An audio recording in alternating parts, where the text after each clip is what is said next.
Laila, wanita berumur 30 tahun itu masih tak menyangka dengan apa yang dialaminya saat ini. Laki-laki alim yang sudah 3 tahun menikahinya telah tega bermain api di belakangnya. Dialah Rizwan. Laki-laki yang meminang Laila 3 tahun silam itu telah tega menghancurkan semuanya ketika kebahagiaan baru tercipta.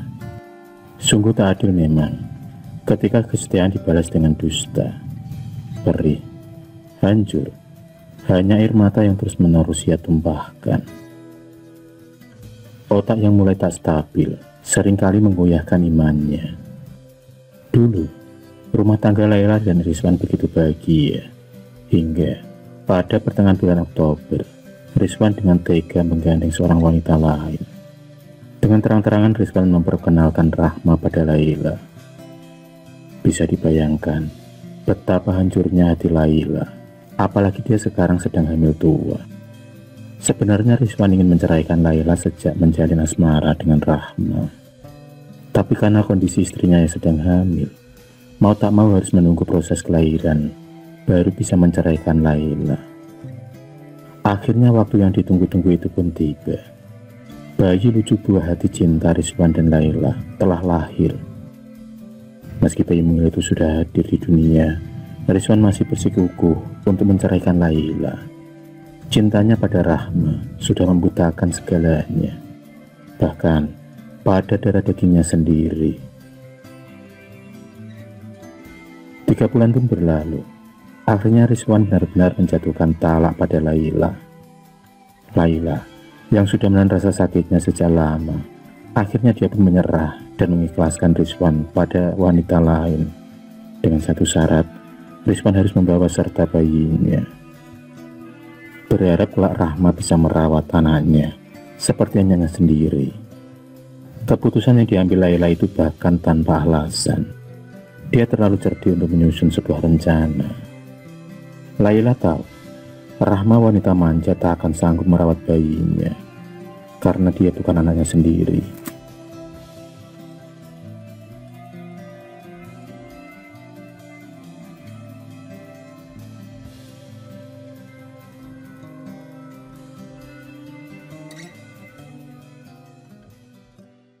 Tentu saja Rahma yang mengetahui permintaan Laila langsung menolak. Begitu juga Rizwan, karena mungkin mereka tidak akan bisa hidup tenang dan menikmati malam pertamanya dengan nyaman. Tapi akhirnya mereka bisa mengalah demi mendapatkan izin menikah. Kalau saja Rahma lalai dalam menjaga anakku, siap-siap seluruh hartamu jatuh ke tanganku, Mas. Rahma yang mendengar ancaman Laila hampir saja tangannya mendarat di pipi Laila. Tapi untung dapat dicegah oleh Rizwan. Meski menahan tangis, Laila mencoba tetap tegar. Dia tak ingin terlihat lemah. Setelah menandatangani surat perjanjian itu, dan hitam di atas putih, Laila kemudian memberikan bayi mungilnya kepada Rizwan. Setelah menciumnya berkali-kali. Tunggu ibu, nak. Ibu pasti menjemputmu, ucap Laila di dalam hati. 1 bulan kemudian acara pernikahan Rizwan dan Rahma pun digelar secara sederhana di rumah mempelai wanita. Rizwan begitu sumringah karena cita-citanya untuk hidup bersama Rahma akhirnya terwujud. Malam pertama yang harusnya dilalui dengan bahagia, tapi tidak untuk pasangan ini. Karena anak Laila yang diberi nama Husna itu mendadak rewel dan tak berhenti menangis. Rahma tampak mulai kesal. Berulang kali dia mengomel. Tapi lagi-lagi ancaman Laila tentang harta Rizwan yang akan jatuh pada tangan Laila kalau dia gagal dalam merawat Husna. Kalau dia ingat ancaman itu, maka dia akan kembali bersabar dan pura-pura menjadi ibu sambung yang baik.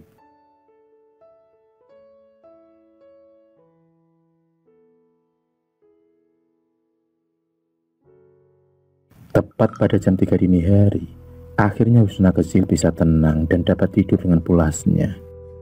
Setelah dirasa waktunya sudah tepat, kini giliran Rizwan yang memanjakan Rahma dengan belayannya.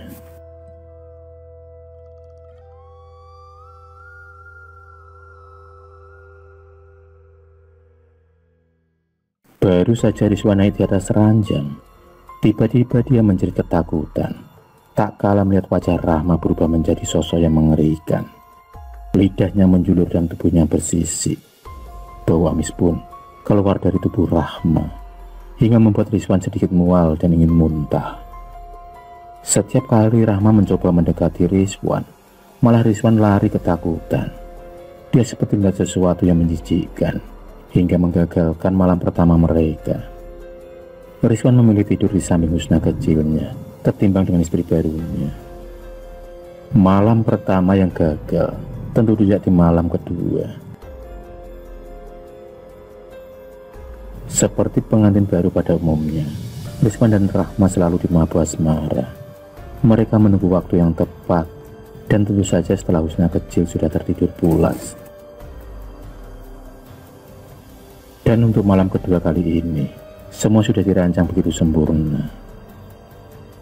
Tepat pada pukul 2 dini hari, lagi-lagi aroma amis dari tubuh Rahma kembali menyeruak hidung Rizwan, yang membuatnya enggan bersenggama dengan Rahma. Entah kenapa tubuh Rahma, yang biasanya wangi, kini mendadak bau amis pada jam-jam tengah malam. Tanya itu, Rahma juga bertingkah aneh, meliuk-liuk di atas ranjang, seperti hewan melata. Lidahnya sering menjulur-julur tak jelas, serta rambutnya yang diacak-acakkan. Hal itu membuat Rizwan malas untuk mendekati Rahma. Semakin hari tubuh Rahma semakin kurus. Wajahnya tak secantik dulu. Kulitnya pun mulai keriput. Ditambah lagi perut Rahma semakin membesar, padahal tak sedang hamil.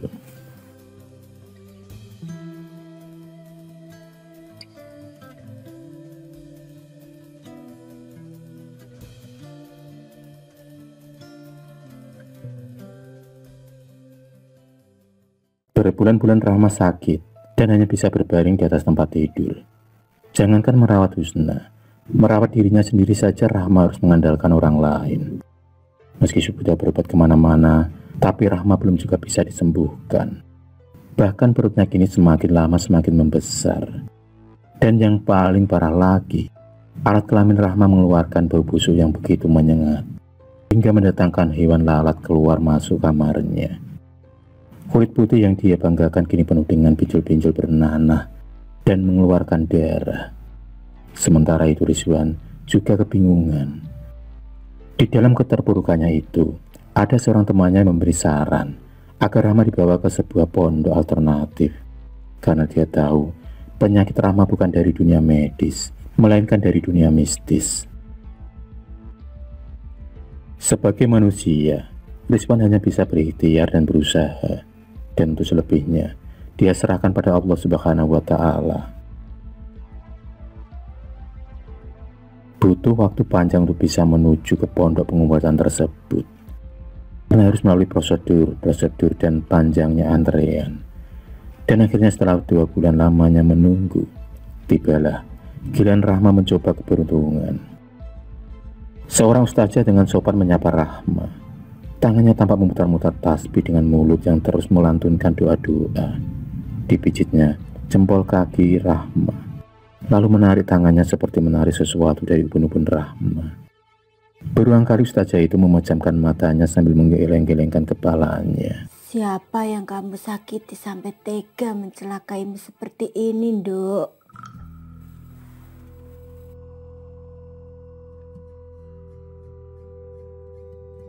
Rahma kembali mengingat masa lalunya. Tiba-tiba otaknya tertuju pada Laila, wanita yang telah ia rebut suaminya. Air matanya pun menetes. Ada penyesalan di dalamnya. Rahma akhirnya menceritakan semuanya pada ustazah tersebut. Dia pun merasakan apa yang Laila rasakan. Proses penyembuhan butuh perjuangan, karena sanad yang dikirimkan untuk Rahma begitu bandel. Dan ganasnya siluman yang sudah dimasukkan pada tubuhnya. Sementara itu Laila tampak tertawa puas karena melihat penderitaan Rizwan dan Rahma. Rasa sakit yang dialaminya dulu belum seberapa dibandingkan penderitaan Rahma saat ini. Laila terus mencari bukti-bukti kelalaian wanita bundi itu dalam mengasuh Husna. Dan bukti-bukti itu selalu membuatnya geleng-geleng kepala. Lewat rekaman CCTV terlihat jelas kalau Rahma sering memukul Husna saat rewel. Maka tak heran kalau sekarang Husna mengalami gizi buruk lantaran kurangnya perhatian dan tak terlalu diberi makanan yang layak. Laila mengatur strategi dan ini adalah waktu yang tepat untuk merebut kembali Husna serta seluruh harta Rizwan. Dengan membawa surat perjanjian itu, Laila kemudian menuju pengadilan. Dia kemudian menyerahkan bukti-bukti kelalaian Rahma dalam mengasuh Husna. Akhirnya pengadilan pun mengabulkan ajuan dari Laila. Hak asuh anak jatuh ke tangannya kembali beserta seluruh harta Rizwan. Rizwan yang mengetahui hal itu tak bisa berbuat apa-apa. Pengobatan Rahma sudah cukup menguras dompet dan emosi. Santet itu akhirnya bisa lenyap setelah berbagai proses pengobatan. Laila akhirnya menerima dengan ikhlas kalau suaminya sudah bukan miliknya lagi dan dia lebih fokus pada anak semata wayangnya, yaitu Husna.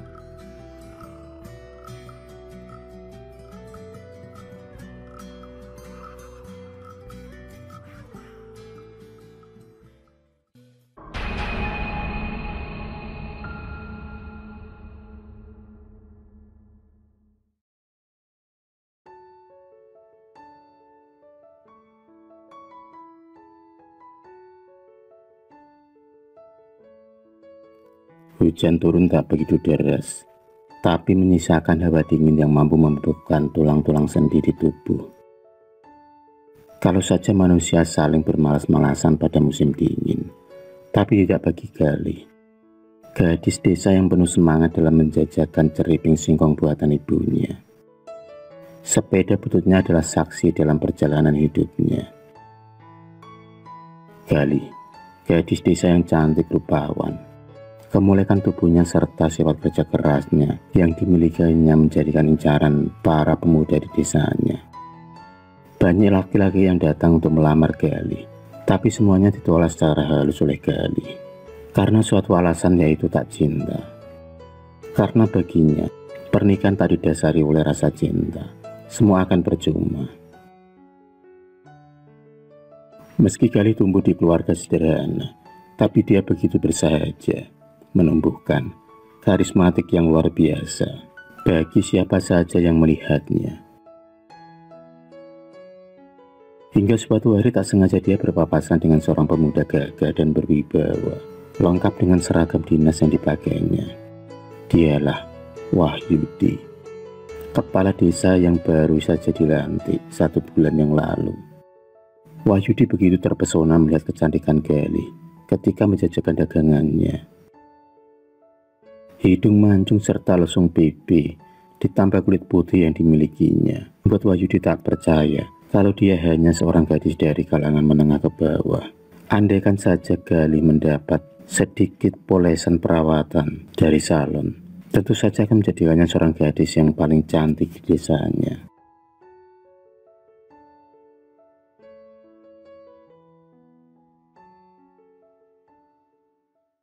Setelah pertemuan dan perkenalan waktu itu, Wahyudi sering mengunjungi Galih dengan alasan pendataan warga.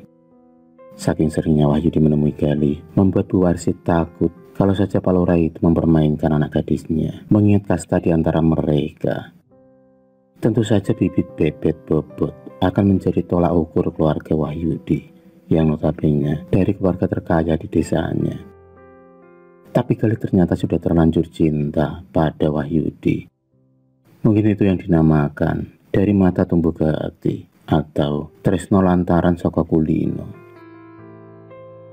2 bulan sudah Galih dan Wahyudi saling mendekatkan diri. Buih-buih cinta saling berbunga. Wahyudi adalah satu-satunya pemuda yang mampu menaklukkan Galih. Hanya saja kedua keluarga tak saling merestui. Dengan terpaksa, mereka harus rela menjalin hubungan kasih secara diam-diam. Suatu hari mereka bertemu dan melepaskan rasa rindu. Agar tak ada warga yang melihat, Wahyudi mengajak Galih bertemu di sebuah gubuk persawahan. Disinilah kisah kelam Galih dimulai. Entah mengapa cuaca mendadak mendung dan tak selang beberapa lama kemudian hujan deras pun melanda. Rasa rindu dan cinta tumpah menjadi satu. Galih terbuai dengan rayuan Wahyudi. Seperti kumbang yang menghisap madu, Wahyudi terus saja menghujani kata-kata cinta, sampai Gali percaya kalau Wahyudi adalah laki-laki istimewa di hatinya.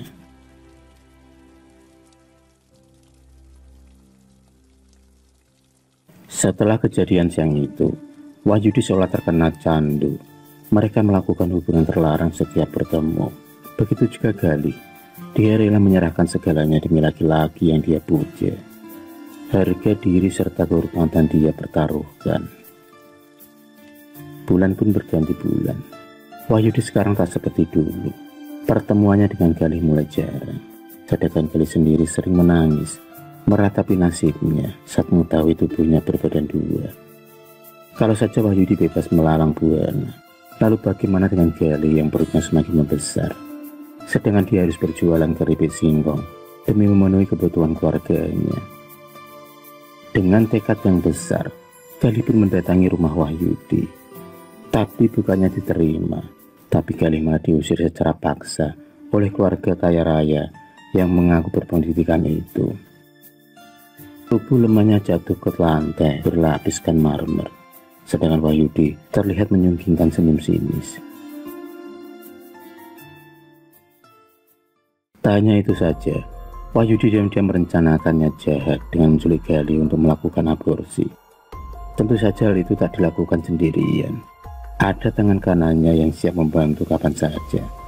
Dialah Waji, seorang preman bertubuh kekar berkulit hitam. Aksi mereka dilaksanakan sore hari, dan itu pun berhasil. Gali dengan perut besarnya diseret menuju ke rumah kosong.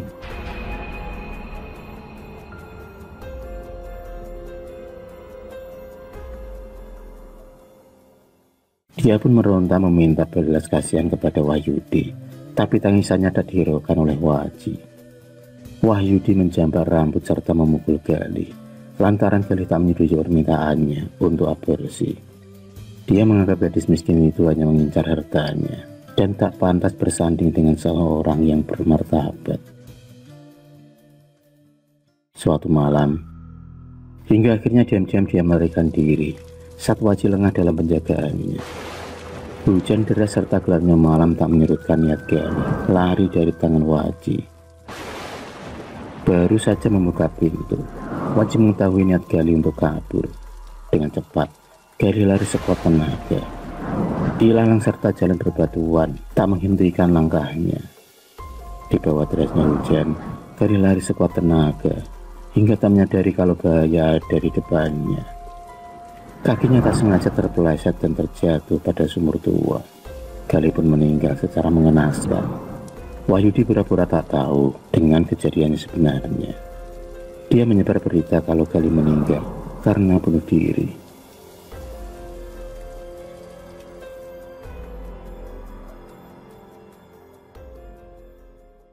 Satu tahun setelah kematian Gali, Wahyudi dikabarkan akan menikah dengan seorang gadis yang tak kalah cantiknya dengan Gali. Hanya saja gadis itu lebih tinggi derajatnya. Gadis yang bernama Sinta itu diketahui dari keluarga kaya raya dari luar kota.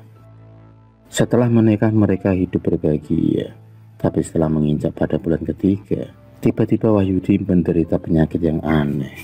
Bau busuk serta perutnya mulai membengkak. Tubuhnya tak segagah dulu. Tubuhnya kini kurus kering, serta kulitnya mengelupas, bernanah dan berdarah. Tak ada satu orang pun yang mampu menyembuhkan penyakit Wahyudi. Kalau saja dulu Wahyudi bergaya dengan mobil mewahnya, kini jangankan berdiri, duduk saja Wahyudi kesulitan. Disinilah dia benar-benar merasa hatinya tersiksa. Sinta istrinya tak pernah mau mendekat lantaran jijik melihatnya. Sinta lebih suka pergi dengan teman-temannya, pergi pagi, pulang malam. Sikap Sinta menjadikan murka pada keluarga besar Wahyudi. Suatu hari, ada seorang dukun yang tersohor akan ilmunya, namanya Mbah Jambrong. Sebutan laki-laki tua berjenggot itu. Baru saja menapakkan kakinya di rumah Wahyudi, dia menyadari rumah itu begitu mempunyai aura negatif. Menurut penglihatan dari Mbah Jambrong, rumah Wahyudi menyimpan banyak benda-benda berantara santet. Kebingungan Mbak Jamrong semakin menjadi setelah mendapat buku tertanam di setiap sudut rumah dengan jumlah yang tak sedikit. Siapakah orang yang tega berbuat seperti itu? Sinta terlihat menangis terseduh di hadapan Mbak Jamrong. Di hari berikutnya, Sinta secara diam-diam mendatangi rumah Mbah Wage, seorang dukun yang selama ini dipercaya mencelakai suaminya sendiri. Dia menginginkan suaminya mati secara pelan-pelan dan tersiksa. Tapi kedatangannya kali ini untuk meminta Mbah Wage segera mencabut nyawa Wahyudi. Dan itu benar adanya. Sepulang dari rumah Mbah Wage, rumah mewah Wahyudi itu sudah berkumpul sanak saudaranya.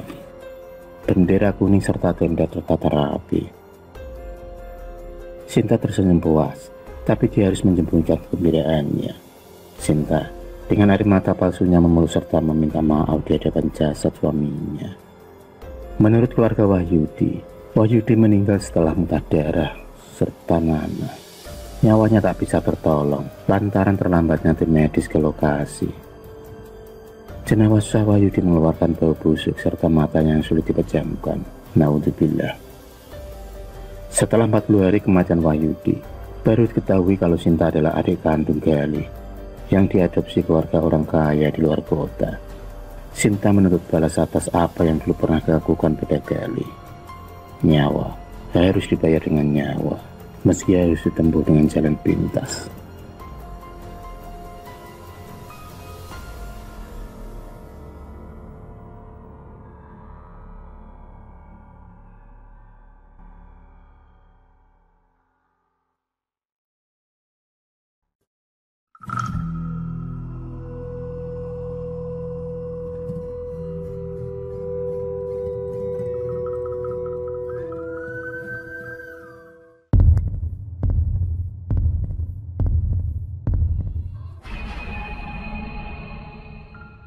Terima kasih sudah menonton video cerita bergambar ini.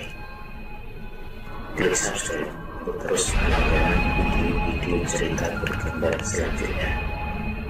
Semangat berkarya.